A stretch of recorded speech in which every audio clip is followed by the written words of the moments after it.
नमस्कार. सतर्क महाराष्ट्रामध्ये आपले स्वागत. मी रेखा मेगडे. तळेगाव दाभाडे स्टेशन भागातील वनश्री नगर या ठिकाणी शिवजयंतीचा जल्लोष. उपनगराध्यक्ष गणेश काकडे यांच्या पुढाकारातून भव्य सोहळा. छत्रपती शिवाजी महाराज जयंतीनिमित्त तळेगाव दाभाडे स्टेशन परिसरातील वनश्री नगर येथे जाणता राजा प्रतिष्ठानच्या वतीने विविध कार्यक्रमांचे आयोजन करण्यात आले होते. तळेगाव दाभाडे नगर परिषदेचे उपनगराध्यक्ष गणेश काकडे यांच्या माध्यमातून शुक्रवार दिनांक 6 मार्च रोजी हा कार्यक्रम मोठ्या उत्साहात पार पडला. कार्यक्रमाची सुरुवात सकाळी शिवमूर्ती स्थापना व पूजनाने करण्यात आली. सायंकाळी पोवाडा, शिवमंजुषा तसेच शिवछत्रपतींवर आधारित लहान मुलांच्या विविध गुणदर्शन कार्यक्रमांनी उपस्थितांची मने जिंकली. यावेळी शिवव्याख्यात्या कीर्ती भोसले यांनी शिवचरित्रावर प्रभावी शिवव्याख्यान देत छत्रपती शिवाजी महाराजांच्या पराक्रम व विचारांची उजळणी करून दिली. तसेच इंद्रायणी स्पोर्ट्स अकॅडमीच्या वतीने शिवकालीन मर्दानी खेळांची प्रात्यक्षिके सादर करण्यात आली. कार्यक्रमाच्या शेवटी शिवछत्रपतींची आरती करून महाप्रसादाचे आयोजन करण्यात आले. यावेळी उपनगराध्यक्ष गणेश काकडे यांनी छत्रपती शिवाजी महाराजांच्या जीवनावर आधारित विविध उदाहरणे देत त्यांच्या जीवनपटाचा थोडक्यात आढावा मांडला. छत्रपतींचे विचार व आदर्श आपण दैनंदिन जीवनात आचरणात आणले पाहिजेत. चांगले आचरण ठेवून समाजासाठी कार्य केले पाहिजे असे मार्गदर्शन त्यांनी केले. तसेच प्रत्येक घरात जिजाऊंसारख्या माता घडल्या पाहिजेत व त्यांनी मुलांमध्ये चांगले संस्कार रुजवले पाहिजेत असे ते म्हणाले. या कार्यक्रमाला उपनगराध्यक्ष गणेश काकडे, उद्योजक कल्पेश भगत, शेखर मुर्रे, निलेश पारगे, संदीप जोशी, वैशाली निगडकर, निलिमा गुंजाळ, मोहिनी काळे, संध्या जाधव, आरती कांबळे, जाणता राजा प्रतिष्ठानचे अध्यक्ष नरेंद्र डुबल, शरद आगळमे, अनिल वेदपाठक, संदीप साखरे, पत्रकार जगन्नाथ काळे, अतुल पवार, राहुल सोनवणे तसेच जाणता राजा प्रतिष्ठानचे सर्व सदस्य व कार्यकर्ते मोठ्या संख्येने उपस्थित होते. कार्यक्रमाचे सूत्रसंचालन वैभव गुंजाळ यांनी केले. आज 400 वर्ष जवळ पूर्ण होतील. हिंदवी स्वराज्याचे संस्थापक आणि ज्यांनी या पारतंत्र्यातून स्वराज्याकडे निर्मिती केली आणि 18 पगड जातींना एकत्र करून अनेक पाकिस्तानच्या विरुद्ध लढा दिला, अशा छत्रपती शिवाजी महाराजांची जयंती आपण साजरी करत आहात. सर्व माता भगिनी, आपण आपल्या मुलांच्या जीवनाचे शिल्पकार आहोत. पालक, आपण आपल्या मुलांच्या जीवनाचे शिल्पकार आहोत. आणि खरं आपल्याला एक आदर्श जीवन जगायचं असेल, आपल्या मुलांना घडवायचं असेल, आपला स्वतःला या नैराश्यातून बाहेर पडायचं असेल आणि स्वतःला काहीतरी घडायचं असेल तर एकदा शिवचरित्र वाचलं पाहिजे आणि वारंवार त्याचा उजाळा दिला पाहिजे. कारण छत्रपती शिवाजी महाराजांचे चरित्र हे सर्व समस्यावरती एकच उपाय आहे, ते म्हणजे शिवचरित्र आणि छत्रपती संभाजी महाराज चरित्र.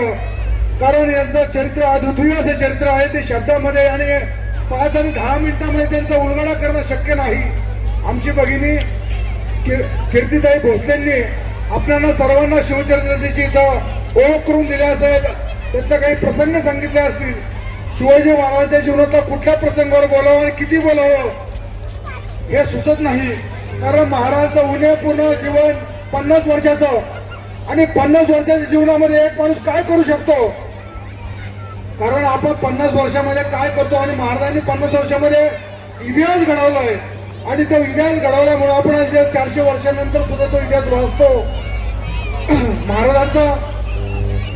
महाराजांचं आयुष्य चालू होतं पुण्यात ज्यावेळेस महाराजांचा जन्म 1630 सालचा व तो तिथीनुसार असो किंवा तारखेनुसार महाराजांची जयंती रोज केली चालू व ती तिथीने करा किंवा तारखेने करा आणि महाराजांची स्मृती आपल्या मनामध्ये जिवंत ठेवा. 1637 साली महाराज पुण्यामध्ये आले. पुण्यामध्ये आपल्याला माहिती आहे, लहान महाराज वास्तव्य असेल, महाराजांची न्यायदानाची पद्धत माहिती असेल आणि सोन्याच्या नांगरांनी पुण्यातली भूमी नांगरून महाराजांनी सुपल केली आणि सोनेरी भूमी केली. 1645 साली महाराजांनी तोरणागडावर जाऊन आपल्या राजगडावर जाऊन रायरेश्वरीच्या मंदिरात शपथ घेतली स्वराज्याची आणि पहिला किल्ला महाराजांनी तोरणागड घेतला आणि स्वराज्याचं तोरण बांधण्याचं काम केलं. महाराजांचा प्रमुख घटनामध्ये पाहिलं तर महाराजांच्या प्रमुख घटनामध्ये काहींनी उल्लेख केलेला असेल अफजल खानाचा वध. पण अफजल खानाचा वध हा कुठला द्वेषातून महाराजांनी केलेला नाहीये, कुठल्या जातीतून केलेला नाहीये. त्यामागे बरीच कारणं आहेत. अफजल खानाने स्वराज्यामध्ये येऊन जो धुडकूस घातला किंवा देवदेवतांना मंदिरं फोडण्याचं काम केलं. आणि प्रमुख कारण दुसरं असं, शिवाजी महाराजांचे थोरले बंधू संभाजी महाराज यांचं कर्नाटकमध्ये राज्य होतं आणि कर्नाटकमध्ये राज्य होतं तर कर्नाटकमध्ये ह्या अफजल खानाने त्यांच्याबरोबर लढताना त्यांना वीर मरण आलं होतं. संभाजी महाराजांना म्हणजे शिवाजी महाराजांचे सख्य थोरले भाऊ ज्यांचं कर्नाटकमध्ये राज्य होतं कनगिरी इथे. आणि दुसरं शिवाजी महाराजांच्या वडिलांना शहाजी छत्रपती दस्तूरखुद्द शहाजी राजांना सुद्धा ह्या अफजल खानाने अटक केली होती. त्यामुळं महासाहेब राष्ट्रमाता जिजाऊंना ह्या अफजल खानाचा प्रचंड राग होता.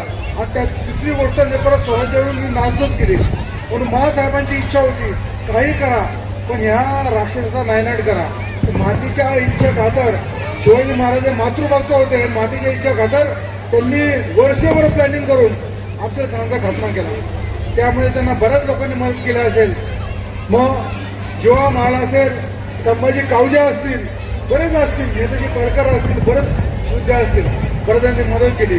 ही घटना घडली 10 नोव्हेंबर 1659ला. आणि पुढच्या 20 दिवसामध्ये महाराजांनी जो 18 किल्ले 200 किलोमीटरचा प्रदेश पादाक्रांत केला महाराजांनी. त्यानंतर महाराज थांबले नाहीत. 1660 साली पन्हाळा ताबा घेतला तेव्हा सिद्धू जवाहरने पन्हाळ्याला वेढा घातला. महाराज 4-5 महिने ते अडकले. पण त्याच्यात सुद्धा म्हणजे प्रत्येक वेळेस सुद्धा महाराजांचा जीव महाराजांनी डावावर लावला. अफजल खानच्या विरोधात जीव डावावर, सिद्धू जवाहरच्या विरोधात जीव डावावर. त्याच्यात सुद्धा महाराजांना मदत कोणी केली असेल तर शिवा काशीद आणि गजकिंडीमध्ये जे वीरमरण ज्यांना प्राप्त झालं, गजकिंडीची नंतर 52 खिंड झाली, ते बाजी प्रभू देशपांडे असतील. तो 1660 प्रसंग घडला. आणि तदनंतरचा प्रसंग घडला 1663 झाली. तो सुद्धा जीवावरचाच. शाहिस्ते खान पुण्यामध्ये येऊन ठाण मांडला. पण पुण्यामध्ये येत असताना त्याच्या आधी त्यांनी काहीतरी शाहिस्ते खानाने चाकणचा संग्रामदुर्ग जो आहे त्याच्यावर हल्ला केला.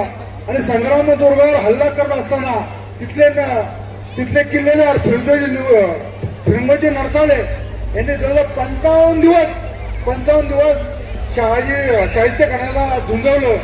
तर शाहिस्ते खानाच्या लक्षात आलं जर भुईकोट किल्ल्याला 55 दिवस लागतात तर मोठ्या किल्ल्याला किती दिवस लागतील. आणि त्या शाहिस्ते खान शांत झाला. आणि शांत झाल्यानंतर शिवाजी महाराजांनी 1.25 लाखाच्या सैन्य घुसून त्याचा फोटो छाटले. त्याच्या मनामध्ये भीती उत्पन्न केली. 1663 झालं. आणि त्यानंतर महाराजांनी 1664ला सुरत लुटली. सुरत लुटत असताना महाराजांनी नुसतं तिथलं द्रव्य जमा नाही केलं तर इंग्रजांच्या वखारीतलं एक छपाई यंत्र सुद्धा उचलून आणलं. आणि पण महाराजांना कळा ना ते की आपल्या लोकांना समजलं नाही यंत्र असलंय. परत महाराजांनी ते सुरतला पाठवलं आणि भीमजी पारखनी ते यंत्र चालू केलं. आणि शिवाजी महाराजांच्या नावाने पहिला छापखाना झाला छत्रपती शिवाजी महाराज छापखाना. त्यानंतर 1665 साली पुरंदरचा तह झाला. पुरंदरची लढाई होत असताना महाराजांना अनेक योद्धे चांगले भेटले. त्याच्यामध्ये मुरारबाई असतील. पण त्याच्या आधी कुर्तोजी गुजर म्हणजे प्रतापराव गुजर हे महाराजांना पुरंदरच्या तहच्या वेळी ज्यांनी मिर्झा राजे जयसिंगवरती हल्ला केला. आणि ते गाणं आपण म्हणतो आजकाल वेड्यात वीर दौडले 7 वीर म्हणजे कुठले विठ्ठल आत्रे असतील, विठोजी शिंदे असेल, विसाजी बल्लाळ असेल, कृष्णाजी भास्कर असेल, दिपोजी राऊत असेल, सिद्धी हिलाल असेल आणि प्रतापराव गुजर हे वेड्यात वीर दौडले 7 निर्णीच्या लढाईमध्ये हे कामी आले सर्व. असे महाराजांच्या मरणासाठी तयार असणारे वीर असे महाराजांचे वीर होते. आणि या पुरंदरच्या तहामध्ये पहिल्यांदा वज्रगड पडला आणि मग पुरंदरच्या युद्धामध्ये मुरारबाजींना वीर मरण आलं. महाराजांचे त्यावेळेस 23 किल्ले गेले तहामध्ये. फक्त 12 किल्ले महाराजांजवळ राहिले. आणि 1666 साली महाराज आग्र्याला गेले. तिथं महाराजांना अटक झाली. महाराजांनी तिथून आपली सुटका केली. आणि अवघ्या 14 वर्षात महाराजांनी 111 किल्ले बांधले. महाराजांचे स्वराज्य किल्ले होते टोटल 360. 111 बांधले. 50 डागडुगचे किल्ले महाराजांनी फक्त 14 वर्षामध्ये. आम्हाला 2 घरं बांधता येत नाही. आम्हाला 2-3 घरं बांधायचे म्हणजे तर अवघड आहे. महाराजांनी 111 किल्ले बांधले. आणि नुसतं महाराजांचं वैभव किल्ल्यात नव्हतं. महाराजांनी आरामात सुरू उभं केलं. आणि आरामात उभं करत असताना जवळपास काही ठिकाणी उल्लेख 700 झांडं होती, काही ठिकाणी 640 आहे असा महाराजांचा उल्लेख आहे. आणि महाराजांनी सागरी किल्ले पण बांधले. सम्राट चंद्रगुप्त नंतर जर कोणी आरामात उभं केलं असेल ते महाराजांनी केलंय. कोणी नाही आरामात उभं केलं चौराजानंतर. आणि ते आरामात उभं करत असताना महाराजांनी सिंधुदुर्ग असेल, विजयदुर्ग असेल, सुवर्णदुर्ग असेल, खंडेरी असेल, कुलाबा असेल, बाकीचे जे छोटे मोठे किल्ले असतील सागरी किल्ले उभारले. आणि सिद्धीला जंजिऱ्याच्या सिद्धीला शह दिला. पोर्तुगीज असेल, डच असेल, इंग्रज असेल यांना शह दिला. आणि महाराजांना कळून चुकलं ते नुसतं आपल्या किल्ले बांधून जमणार नाही. तर महाराजांनी रत्नागिरीला, विजयदुर्गला इथं धान्य बांधण्या कारखाना काढला, कल्याणला दारुगोळ्याचा वखार काढली आणि लोहगडला मावळा तोफा ओढण्याचा कारखाना काढला. हे सर्व स्वयंपूर्ण महाराज होते आणि स्वराज्य स्वयंपूर्ण होतं. त्यानंतर 1674 साठी 6 जून 1674 महाराजांनी राज्याभिषेक महाराजांचा झाला. त्यासाठी दुर्गेश्वर रायगडची निवड केली आणि 18 पगड कारखाने तिथे कामाला लागले. आणि रामजी दत्त नावाच्या सुवर्णकाराने 32 मन सिंहासन केलं. असा महाराजांचा राज्याभिषेक झाला. महाराज छत्रपती झाले. अजून बोलण्यासारखं बरंच काय आहे. महाराजांचं वर्णन किती करू आणि काय करू. पण आपल्या सर्वांना आज 400 वर्षानंतर सुद्धा महाराजांची गरज आहे. तुमच्यामध्ये प्रत्येक माता भगिनीमध्ये जिजामाता आहे आणि तुम्ही आपल्या मुलांना मुलींना चांगल्या प्रकारे घडू शकता. आज फार त्याची गरज आहे. प्रत्येकाच्या घरामध्ये शिवचरित्र पाहिजे आणि प्रत्येकाच्या घरामध्ये आमच्या भगिनीचं कीर्तिताईसारखी माझी ओळख बरीच आहे. 4 वर्षापूर्वीपासून त्याची माझी ओळख आहे. अशा भगिनी तयार झाल्या पाहिजे. शिवचरित्रची व्याख्या सांगता आली पाहिजे, माहिती सांगता आली पाहिजे आणि आपल्या मुलांना अडीअडचणीमध्ये लढण्यासाठी आणि शून्यातून विश्व कसं निर्माण करायचं ते शिवाजी महाराजांकडे पाहिलं, संभाजी महाराजांकडे पाहिलं, आपल्याला नक्कीच पुरण जळेल.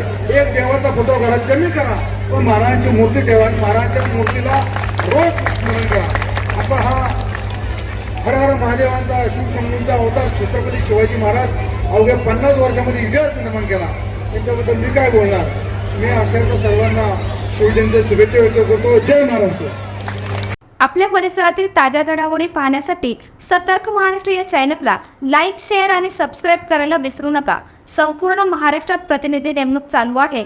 आमच्या चॅनलचे अधिकृत प्रतिनिधी होण्यासाठी दिलेल्या नंबरवर संपर्क करा.